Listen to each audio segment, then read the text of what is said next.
investigation ng mga otoridad laban po kay Apollo Kibuloy na nahaharap po sa patong-patong na kaso. Tanging si Kibuloy na lang po kasi ang hindi pa sumusuko sa 6 na subject ng pong warrant of arrest na inilabas sa isang korte sa Davao City. Detalye ng ulat yan, may live report si Mar Gabriel. Mar? Yes, Ali, nagpapatuloy ngayon yung koordinasyon ng otoridad sa mga abogado nitong si Apollo Kibuloy para nga sa kanyang kusang loob na pagsuko. Oras naman daw na mapatunayan na may nagkakanlong sa kanya ay maaari din silang maharap sa kaso. Sinadya ng mga operatiba ng Davao Police, CIDG at National Bureau of Investigation ang resort na ito sa Samal Island na pag-aari ni Kingdom of Jesus Christ founder Apollo Kibuloy para isilbi ang kanyang warrant of arrest. Pero wala doon si Kibuloy kaya nag-iwan na lang sila ng kopya ng warrant. Kaninang umaga, nagtungo rin ang otoridad sa Tamayong Prayer Mountain sa Davao City pero wala rin daw doon si Kibuloy. Una na rin silang nagsilbi ng warrant of arrest sa Kingdom Compound kahapon kung saan ang administrator at abogado lang ni Kibuloy ang humarap sa kanila. There is a possibility na maaaring wala po siya sa ngayon sa Davao region.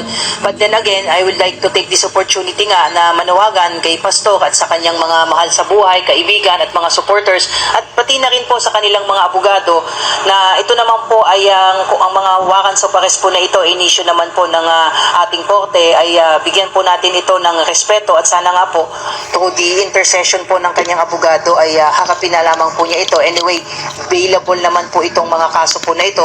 200,000 piso ang itinakdang piyansa ng korte para sa kasong sexual abuse, habang 80,000 piso naman para sa kasong child abuse. Kahapon, una nang sumuko at naghain ng piyansa ang 3 sa mga kapwa-akusado ni Kibuloy. Kaninang umaga, kusang loob na ring sumuko ang 2 pang akusado na sina Jacqueline Roy at Ingrid Canada. Umaasa ang otoridad na kusang loob din na susuko si Kibuloy. Hopefully, sana today, tomorrow,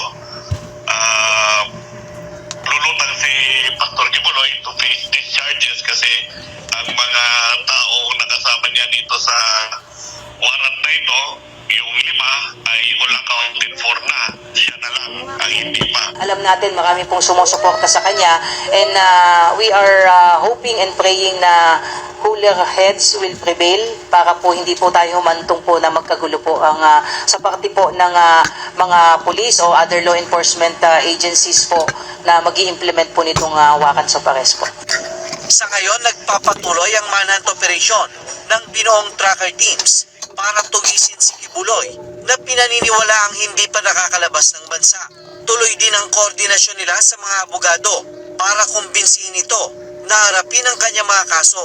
May babala naman ang PNP sa mga posibleng nagkakanlong kay Kibuloy. We want to appeal for those taking care kaya nagkakanlong po o nag-accommodate po kay Pastor Kibuloy. Ang pinagkaiba po nito sa warrants of arrest na inisyu po ng Senate ay maaari po kayong maharap sa kaso. Ang isang tao po o sino mang individual na magkakanlong sa isang taong pinaghahanap po ng batas ay maaari po kayong mapailan ng kaso po harboring ay wanted persons po. Samantala, ayon kay General Delbo, nakipag-ugnayan na sa kanila ang Office of the Sergeant at Arms ng Senado para sa paghahain ng arrest order laban kay Kibuloy. Anumang araw ay darating daw sila sa Davao. Mayroong gray area na rin dyan, but I'm not a lawyer to speak freely on that. The lawyers, talk about it. Basta kami, kung pupunta dito ang Office of the Sergeant at Arms, armed with that arrest order, we will be more than willing to assist them. Ali, tiniyak naman ng Davao Police na hindi nila bibigyan ng special treatment itong si Apollo Kibuloy.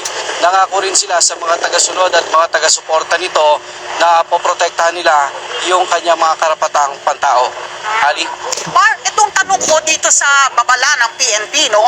Binantaan nga yung mga tao na nagkakanlong dito kay Kibuloy dahil napakahirap na magtago ng nag-iisa nang walang tulong ng iba dyan. At yung harboring a criminal, mabigat bang kaso kaso yan? Well, Ali, yung harboring a wanted person, bumabagsak yan dito sa Presidential Decree 1829. Ay magpo-fall yan under dito sa obstruction of justice. May katumbas yan, Ali, na 4 hanggang 6 na taong pagkakakulong at 1,000 hanggang 6,000 pisong multa. So, pag ikaw ay napatunayan na nagkakanlong ng isang wanted person at pinipigilan mo dito mga otoridad na isilbi yung warrant of arrest o yung pagkaka-aresto sa kanya, binibigyan mo siya ng accommodation o ika nga ay safe haven, ay may tuturing ka at o maaari kang masampahan nitong nasabing kaso. Oo nga, Mar. Naku, parang wala pa tayong naulinigan, ano, na meron ng bounty. Wala pang reward, ano, sa sino mang magbibigay ng impormasyon at makapagtuturo kung saan siya nandun, ano. Wala pa tayong nababalitang reward.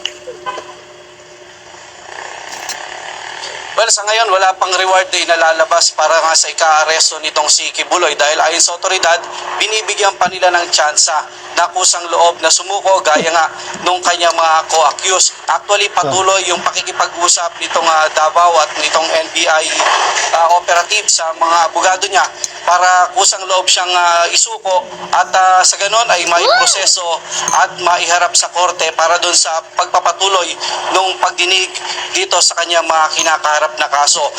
Bagaman napuntahan na ng mga otoridad yung 3 sa mga kilalang property nitong si Kibuloy dyan sa Davao Region, ay umaasa sila na may mga taong makikipagtulungan sa kanila na magbibigay ng impormasyon kung nasaan talaga itong si Kibuloy. At kung dumating ang panahon na yon, ay maaari daw silang mag-proceed doon sa susunod nilang hakbang o yung paghahay naman ng search warrant para nga kung sakaling sigurado na nasa isang partikular na lugar itong si Kibuloy ay may mga dokumento sila para pasukin itong nasabing lugar at isilbi sa kanya yung warrant of arrest. Klaro. Okay, maraming salamat, Mar Gabriel.